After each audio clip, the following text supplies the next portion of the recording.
So hi everyone, welcome to induction physics by Imran Khan. तो इस particular video में हम डिस्कस करने वाले हैं formulas of chapter number 1 that is rotational dynamics. तो जैसे कि हम जानते हैं किसी भी चैप्टर के न्यूमेरिकल को सॉल्व करने के लिए उस चैप्टर से रिलेटेड जो भी फॉर्मूलाज है वो हमें पता होना चाहिए। अगर हमें उस चैप्टर से रिलेटेड फॉर्मूलाज पता होंगे तो न्यूमेरिकल को सॉल्व कर पाना आसान होगा, राइट। तो आपको करना क्या है कि जैसे यहाँ पर मैं सारे फॉर्मूला डिस्कस करने वाला हूँ, आप एक पेज में सारे फॉर्मूलाज को नोट डाउन कर लो और उस पेज को फिर आप अपने सामने रखना है जब भी आपको न्यूमेरिकल सॉल्व करना है। तो जब आप न्यूमेरिकल सॉल्व करोगे और वो फॉर्मूले का पेज आपके सामने होगा तो आपको काफ़ी ज़्यादा मदद मिलेगी। आप आइडेंटिफाई कर पाओगे कि किस पर्टिकुलर न्यूमेरिकल में कौन सा फॉर्मूला अप्लाई करना है, ठीक है। तो यहाँ पर जो हमारा पहला रिलेशन है that is relation between linear velocity and angular velocity. तो ये रिलेशन हमें मिलता है v is equal to R omega. v is equal to R omega. यहाँ पर v का मतलब है लीनियर वेलोसिटी, ओमेगा का मतलब है एंगुलर वेलोसिटी। आप इसे लीनियर स्पीड या एंगुलर स्पीड भी कह सकते हो। अच्छा, यहाँ पे जो आप ओमेगा देख पा रहे हो, राइट, ओमेगा जनरली हम जानते हैं कि ओमेगा को हम एंगुलर स्पीड कहते हैं और इसका फॉर्मूला होता है एंगुलर डिस्प्लेसमेंट अपॉन टाइम, और एंगुलर डिस्प्लेसमेंट को हम थीटा से डिनोट करते हैं। अच्छा, एक कंप्लीट सर्कल के लिए जो थीटा होता है उसका टोटल एंगल होता है 2 पाई। तो इसी फॉर्मूले को मैं लिख सकता हूँ 2 पाई बाई टी। तो यहाँ पर जो आप फॉर्मूला देख पा रहे हो omega is equal to 2 pi by T, वो इस तरीके से यहाँ पर आता है, ठीक है। अब जैसे कि हम जानते हैं कि 1 बाई टी को हम नॉर्मली एन भी कहते हैं बिकॉज वी नो दैट कि frequency is the reciprocal of time and time is the reciprocal of frequency. तो आपको ये भी याद रखना है कि ओमेगा को हम 2 पाई एन भी लिख सकते हैं। ये छोटी छोटी चीज़ें हैं, आपको पता होनी चाहिए कि फॉर्मूले को कैसे हम मॉडिफाई कर सकते हैं, राइट। अगर मॉडिफिकेशन आ गया आपको तो फिर आपके लिए न्यूमेरिकल काफ़ी आसान बनेंगे। अब यहाँ पर हम डिस्कस कर लेते हैं इनके यूनिट्स के बारे में। तो याद रखना है कि यहाँ पर लीनियर स्पीड यानी लीनियर वेलोसिटी का यूनिट होता है मीटर पर सेकेंड। टाइम का तो हम जानते हैं सेकेंड होता है। रेडियस को जनरली हम मीटर में मेजर करते हैं। वहीं फ्रीक्वेंसी का ऐसा यूनिट हम क्या लेते हैं, हर्ट्ज। और एंगुलर स्पीड जो हमारा है, एंगुलर स्पीड यानी ओमेगा, इसका जो यूनिट होता है दैट इज़ रेडियन पर सेकेंड, ठीक है। इसके बाद जो हमारा नेक्स्ट फॉर्मूला आ जाता है that is related to relation between linear acceleration and angular acceleration. और इसका हमारे पास फॉर्मूला है that is A is equal to R alpha.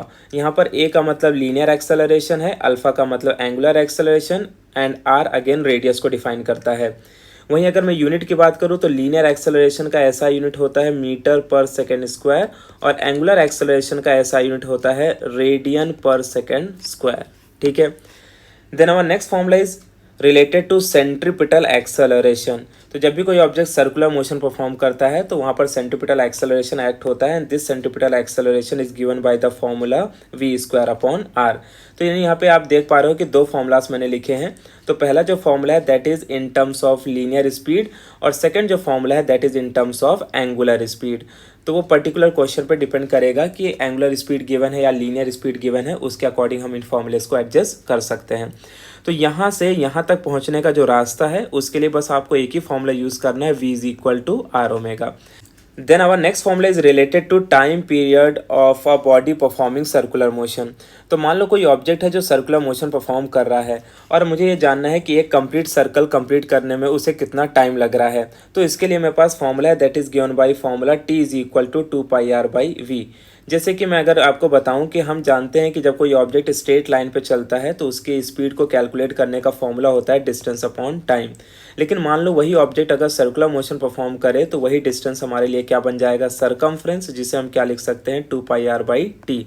और अगर मैं टी को वी की जगह पर रख दूं और वी को टी की जगह पर, so I will get this formula. Time period की अगर मैं यूनिट की बात करूँ तो आपको पता है इसका यूनिट क्या यूज़ करते हैं हम, सेकेंड।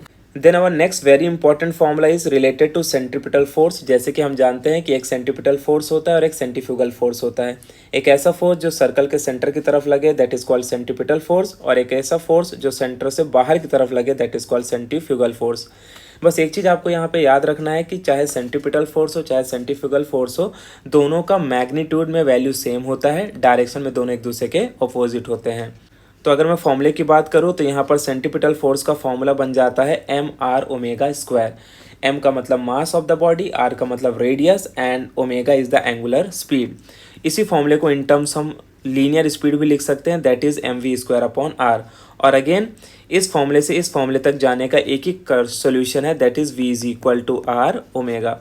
तो जहाँ पर आपने ओमेगा लिखा है वहाँ पर आप v/r कर दो, जहाँ पर आपने v लिखा है वहाँ पर r ओमेगा कर दो, तो आप इन फॉर्मूले को इंटरचेंज कर सकते हो। अगर मैं यूनिट की बात करूँ तो देखो, फोर्स कोई भी टाइप का फोर्स हो उसका यूनिट क्या होगा, न्यूटन।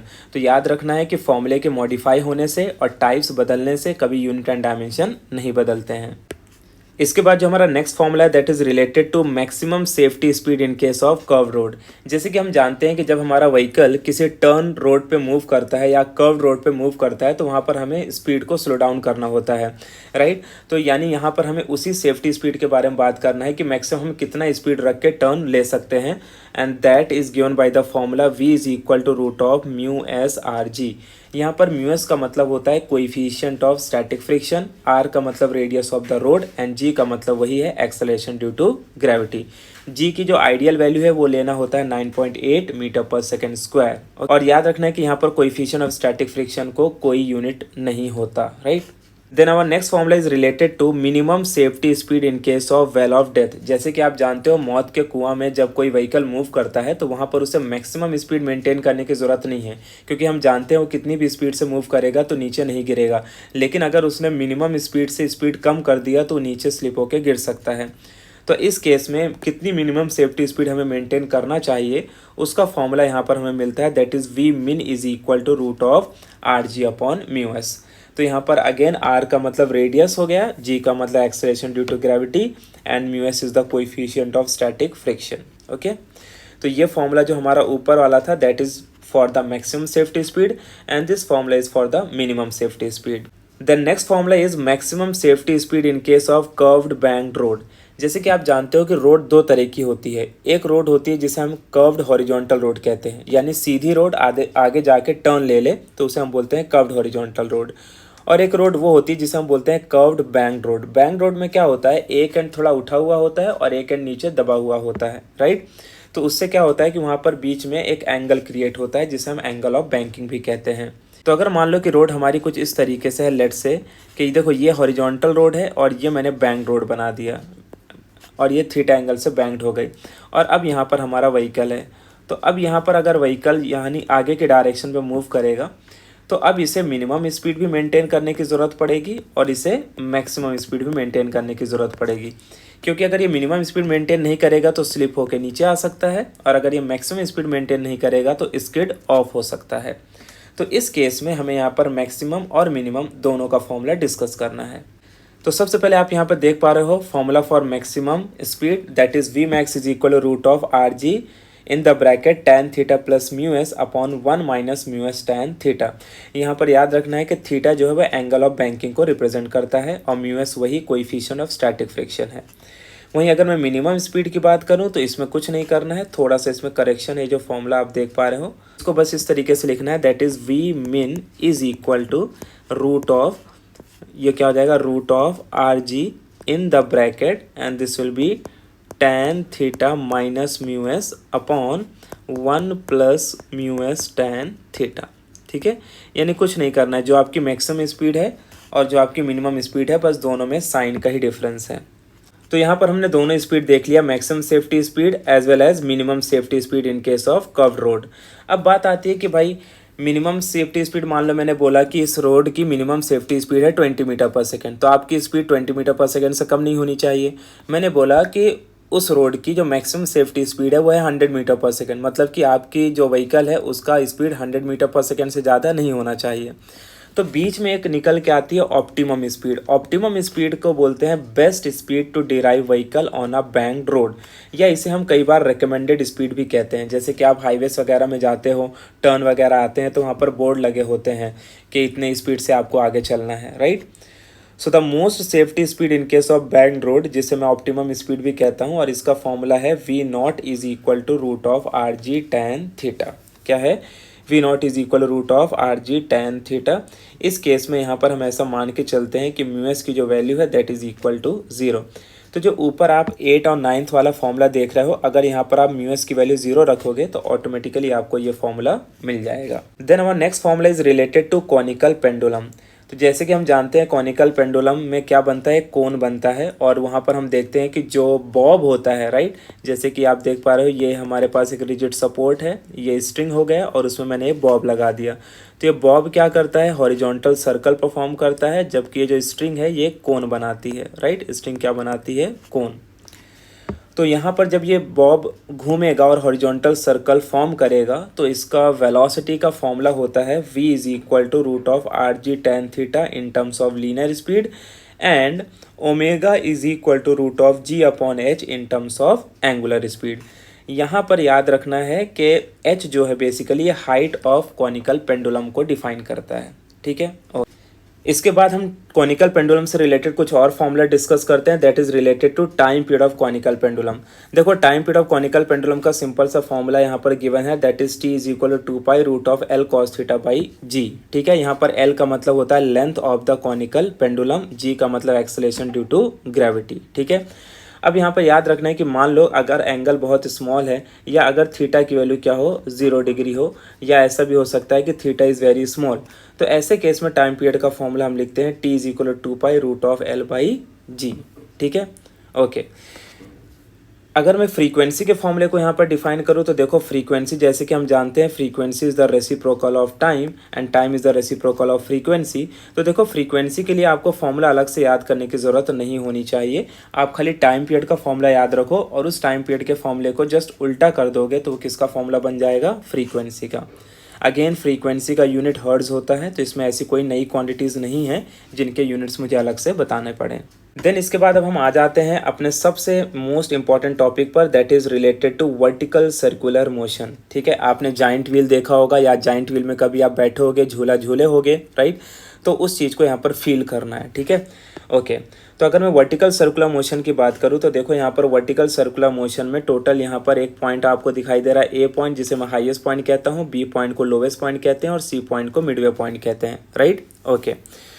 यहाँ पर हमें ये बताना है कि ये तीनों पॉइंट पर वेलोसिटी क्या होगी और इसकी वेलोसिटी हम कैसे कैलकुलेट कर सकते हैं। तो सबसे पहला आ जाता है हमारा that is linear velocity at highest point A, जिसका फॉर्मूला है v is equal to root R G, यानी हाईएस्ट पॉइंट पे जो वेलोसिटी है उसको कैलकुलेट करने का फॉर्मूला क्या मिल गया अपने को, रूट आर जी। जैसे कि हम जानते हैं हाईएस्ट पॉइंट पर वेलोसिटी सबसे कम होती है। अब जब ये नीचे की तरफ आएगा तो डेफिनेट सी बात है इसकी वेलोसिटी बढ़ेगी, तो हमें वेलोसिटी एट लोवेस्ट पॉइंट मिल जाता है that is equal to root 5 R G. तो बी पॉइंट पर इसकी वेलोसिटी हो जाती है 5 आर जी, ठीक है। अब जब ये मिडवे पॉइंट की तरफ पहुंचेगा तो मिडवे पॉइंट पर इसकी वेलोसिटी हो जाती है रूट ऑफ 3 आर जी। तो मिडवे पॉइंट पर हमें इसकी वेलोसिटी मिल जाती है that is root 3 R G. तो याद रखना है कि जब भी कोई object vertical circular motion perform करेगा तो उसकी वेलोसिटी हाईएस्ट पॉइंट पर सबसे कम होगी, लोवेस्ट पॉइंट पर सबसे ज़्यादा होगी और मिडवे तो आप समझ ही सकते हो। तो जैसे कि आप इस डायग्राम को देख पा रहे हो, इस डायग्राम से रिलेटेड हम कुछ और फॉर्मूलेस यहाँ पर डिफाइन करेंगे वर्टिकल सर्कुलर मोशन के।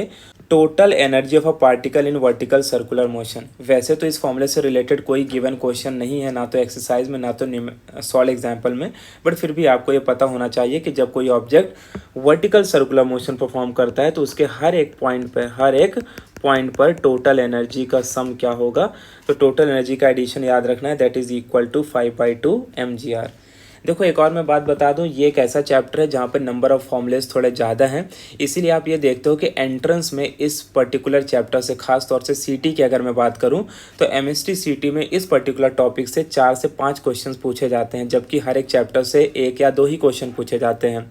तो इसके लिए अगर फॉर्मूला इसमें ज़्यादा है तो नंबर ऑफ क्वेश्चन भी ज़्यादा पूछे जाते हैं। और यहाँ पर एक नोट करके एक पॉइंट दिया है that total energy is conserved at every point in vertical circular motion, ठीक है। तो जब भी कोई object vertical circular motion perform करेगा तो हर एक पॉइंट पर उसकी टोटल एनर्जी कंजर्व्ड होगी। यहाँ पर टोटल एनर्जी कंजर्वेशन का मतलब ये होता है कि मान लो ए पॉइंट पर अगर काइनेटिक एनर्जी मिनिमम है तो पोटेंशियल एनर्जी मैक्सिमम होगी, और बी पॉइंट पर अगर पोटेंशियल एनर्जी मिनिमम है तो काइनेटिक एनर्जी मैक्सिमम होगी। तो इस तरीके से जब मैं दोनों एनर्जी का एडिशन करूँगा तो उसकी वैल्यू हर एक पॉइंट पर सेम आएगी। नेक्स्ट अब हम बात करते हैं related to tension in the string. मान लो ऑब्जेक्ट हमारा हाईएस्ट पॉइंट पर है, और अगर ऑब्जेक्ट हाईएस्ट पॉइंट पर है तो उस पॉइंट पे टेंशन क्या होगा, इसका फॉर्मूला यहाँ पर हमें मिलता है दैट इज़ T1, या आप इसे TA भी कह सकते हो, mv² माइनस mg, ठीक है। और आगे चल के हमें पता चलता है कि tension at highest point is 0, okay. उसके बाद अगर मैं बात करूँ that is related to tension at lowest point, तो लोवेस्ट पॉइंट पे जो टेंशन होता है that is given by formula T B is equal to M V square upon R plus M G. तो ऊपर टेंशन एट हाईएस्ट पॉइंट पे minus M G है और इसमें क्या है प्लस एम जी। और याद रखना है कि tension at lowest point maximum होता है, ठीक है। तो मिनिमम टेंशन कहाँ पर होता है, हाईएस्ट पॉइंट पे, तो यहाँ पर हम बोल सकते हैं कि मिनिमम टेंशन है और मैक्सिमम टेंशन आपका कहाँ पर होता है, लोवेस्ट पॉइंट पे। वहीं पर अगर मैं मिडवे पॉइंट की बात करूँ तो मिडवे पॉइंट के लिए कोई फॉर्मूला बुक ने डिराइव करके नहीं दिया है, बट फिर भी आपको याद रखना है कि टेंशन एट मिडवे पॉइंट होता है tension at lowest point divided by 2, यानी लोवेस्ट पॉइंट पे जो टेंशन है उसको आप 2 से डिवाइड कर दो, वो टेंशन आपका क्या बन जाएगा, tension eight Midway point. Again tension एक टाइप का फोर्स होता है, तो इसका यूनिट क्या यूज़ करना है, न्यूटन। तो याद रखना है टेंशन का यूनिट क्या यूज़ करना है, न्यूटन, ठीक है। Okay, now next formula is related to difference in tension. Basically ये न्यूमेरिकल टाइप क्वेश्चन तो नहीं बनता है इस पर्टिकुलर फॉर्मूले से, लेकिन थ्योरेटिकल टाइप क्वेश्चन में हम इसे प्रूव करते हैं कि दो पॉइंट के बीच का जो टेंशन का डिफरेंस है वो किसके इक्वल होता है, 6 mg के इक्वल होता है। तो यहाँ पर टी बी का मतलब हो गया टेंशन एट लोवेस्ट पॉइंट और टी ए का मतलब हो गया टेंशन एट हाईएस्ट पॉइंट। तो दोनों का अगर हम डिफरेंस निकालेंगे तो इसका आंसर हमें क्या मिलता है, 6 mg। अगेन एम का मतलब यहाँ पर वही मास हो गया और जी का मतलब एक्सेलरेशन ड्यू टू ग्रेविटी। तो देखो अभी तक जो भी हम फॉर्मूला डिस्कस कर रहे थे that formulas were related to circular motion. अब यहाँ पर हम कुछ फॉर्मूलाज देखने वाले हैं that is related to rotational motion. तो सबसे पहला फॉर्मूला आ जाता है that is moment of inertia, very important, moment of inertia. देखो मोमेंट ऑफ इनर्शिया का जनरल फॉर्मूला होता है I is equal to M R square. Moment of inertia होता क्या है, basically the ability of a body to oppose the angular change.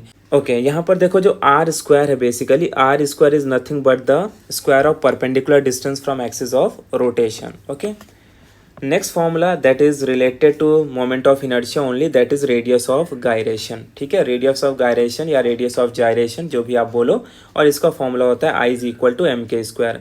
अगर आप moment of inertia से इस फॉर्मूले को कंपेयर करोगे तो आपको फॉर्मूला लगभग आइडेंटिकल ही मिलेंगे, लेकिन आप यहाँ पे देख पा रहे हो कि हमने आर यूज़ किया, यहाँ पर के यूज़ किया है। तो थोड़ा सा मैं इसका डिफरेंस बता देता हूँ। देखो जब हम मोमेंट ऑफ इनर्शिया का formula I is equal to M R square use करते हैं तो हम ऐसा मान के चलते हैं कि बॉडी का मास पूरी तरीके से डिस्ट्रीब्यूटेड है।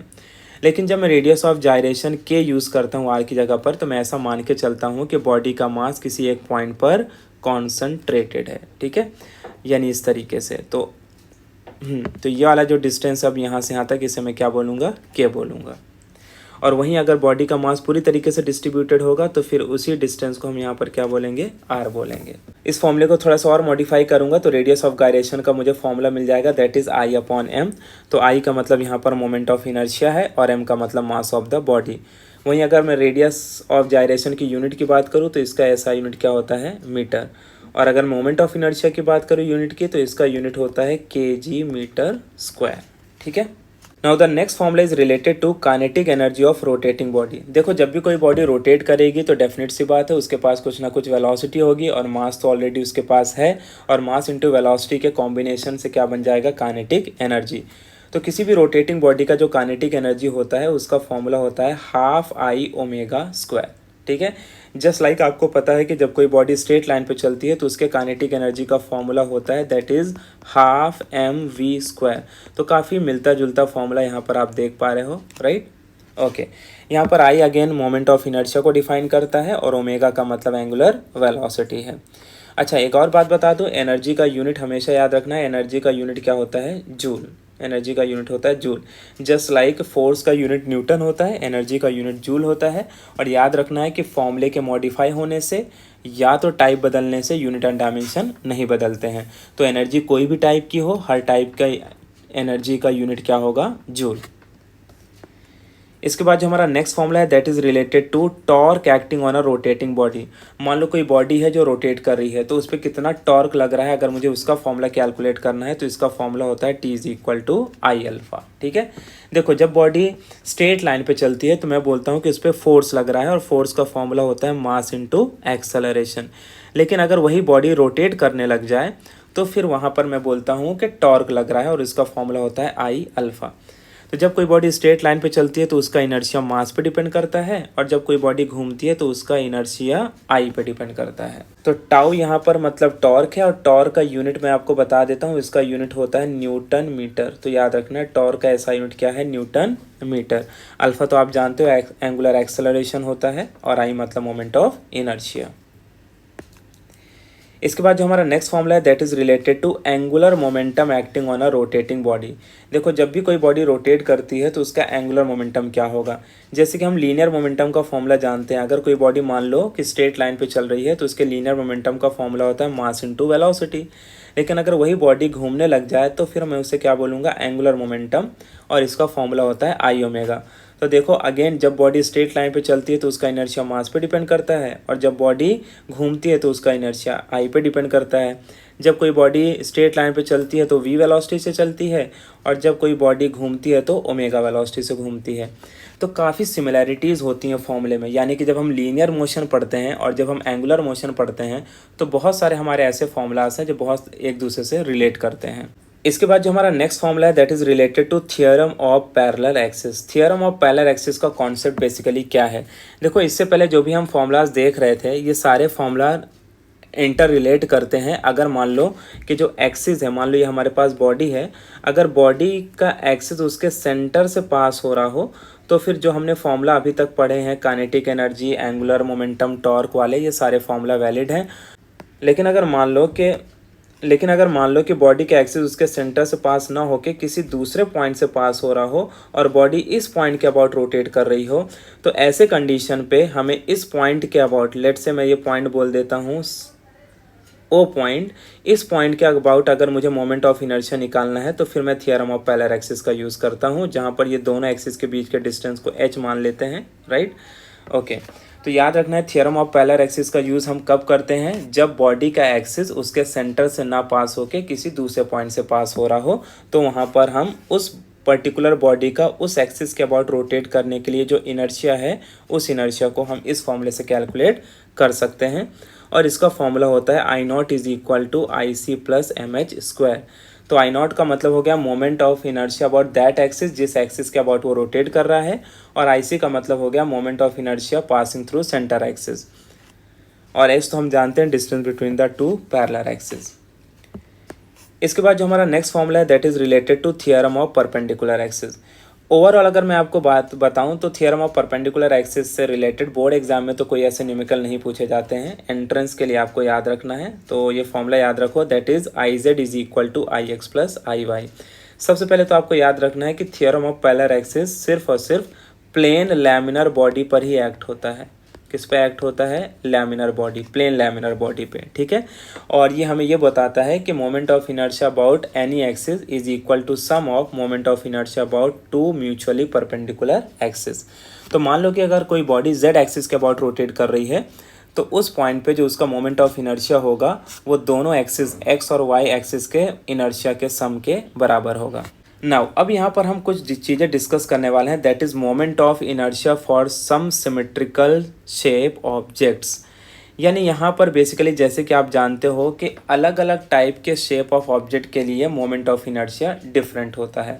तो यहाँ पर हम थोड़ा सा डिस्कशन करते हैं कि क्या क्या मोमेंट ऑफ इनर्शिया अलग अलग बॉडीज़ के हैं। ओवरऑल देखा जाए तो there are many number of formulas only on the basis of moment of inertia.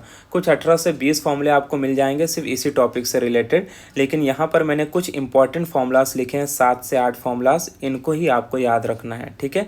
ये आपके न्यूमेरिकल्स में यूज़ होते हैं। तो सबसे पहला आ जाता है that is moment of inertia of a thin uniform rod. मान लो मेरे पास ये एक पतला सा रॉड मैंने ले लिया, ठीक है, ओके, ये मेरे पास एक रॉड है, और मान लो कि ये रॉड इस सेंटर एक्सिस के अबाउट क्या कर रहा है, रोटेट कर रहा है। तो जब ये रॉड इस सेंटर एक्सिस के अबाउट रोटेट करेगा तो इसका मोमेंट ऑफ इनर्शिया का फॉर्मूला हम यूज़ करते हैं ml²/12, ठीक है। और अगर मान लो यही रॉड किसी एक एंड से पास होने वाले एक्सिस के अबाउट रोटेट करेगा तो फिर इसी फॉर्मूले को हम क्या लिखते हैं, ml²/3 लिखते हैं, ठीक है। अगेन यहाँ पर m का मतलब मास हो गया और l का मतलब लेंथ ऑफ द रॉड। इसके बाद हमारे कुछ फॉर्मूलेस आ जाते हैं that is related to moment of inertia of a ring. Moment of inertia of ring की बात करूँ तो यहाँ पर ये मैंने 3 टोटल फॉर्मूलेस लिखे हैं क्योंकि ये थोड़ा इंपॉर्टेंट पार्ट है। तो सबसे पहला फॉर्मूला है I is equal to M R square. This is the moment of inertia of a ring जब उसका एक्सिस कहाँ से पास हो रहा हो, सेंटर से। तो मान लो कि ये रिंग है और इस रिंग के सेंटर से इसका एक्सिस पास हो रहा है, ठीक है। यानी कि आप ऐसा समझो कि ये जो मैंने पॉइंट बताया है, ये पॉइंट अंदर की तरफ जा रहा है या अंदर से बाहर की तरफ निकल रहा है। और सेकंड है I is equal to half M R square. यहाँ पर कंडीशन क्या है कि अगर उसका एक्सिस अबाउट इट्स डायमीटर इस तरीके से पास हो और रिंग इस तरीके से क्या करे, रोटेट करे, तो वहाँ पर हमें मोमेंट ऑफ इनर्शिया का फॉर्मूला यूज़ करना है हाफ एम आर स्क्वायर। इसके बाद जो हमारा थर्ड फॉर्मूला है that is moment of inertia of a ring about tangent perpendicular to its plane. तो अगर मान लो कि किसी टेंजेंट से एक्सिस पास हो रहा है और उसके अबाउट ये रोटेट कर रहा है, तो फिर वहाँ पर हमें इसका फॉर्मूला यूज़ करना है 3/2 एम आर स्क्वायर, ठीक है। तो याद रखना है moment of inertia of a ring का फॉर्मूला है I is equal to M R square जब एक्सिस उसके सेंटर से पास हो, हाफ एम आर स्क्वायर जब एक्सिस उसके डायमीटर से पास हो, और 3/2 एम आर स्क्वायर जब axis tangent and perpendicular to its plane हो। इसके बाद नेक्स्ट फॉर्मूला हम बात करेंगे that is related to moment of inertia of a disc. So C moment of inertia of disc का ये बहुत ही इंपॉर्टेंट और जनरल फॉर्मूला है that is half M R square. No doubt यहाँ पर डिस्क कुछ इस टाइप या इस शेप का होता है, जैसे कि आपने सी डी डिराइव देखा होगा, that is nothing but disc. या आप प्लेट ले लो, प्लेट को भी हम क्या कहते हैं, डिस्क। तो अगर मान लो कि डिस्क इस सेंटर एक्सिस के अबाउट क्या कर रही है, रोटेट कर रही है, ठीक है, तो इसका फॉर्मूला होता है हाफ एम आर स्क्वायर। इसके बाद नेक्स्ट फॉर्मूला आ जाता है हमारा that is related to moment of inertia of a cylinder. तो देखो सिलेंडर का मोमेंट ऑफ इनर्शिया यहाँ पर मैंने एक फॉर्मूला लिखा है that is I is equal to M R square by 4 plus M L square by 12। यानी ये कुछ ऐसा केस है कि मान लो ये हमारे पास ये सिलेंडर है, राइट, ओके, और ये सिलेंडर जो है इस एक्सिस के अबाउट इस तरीके से घूम रहा है, रोटेट कर रहा है, तो फिर इसका मोमेंट ऑफ इनर्शिया का फॉर्मूला हम इस तरीके से अप्लाई करके वैल्यू को पता कर सकते हैं, ठीक है। इसके और भी फॉर्मूलास होते हैं, जैसे कि मैंने बोला कई सारे फॉर्मूलास हैं, बट मैं आपको लिमिटेड फॉर्मूलास बता रहा हूँ जो न्यूमेरिकल्स में यूज़ होते हैं। इसके बाद लास्ट और important formula is moment of inertia of a solid sphere. Solid sphere में जैसे कि अर्थ ले लिया हमने, राइट, तो अर्थ क्या माना जाता है एज अ सॉलिड स्फीयर।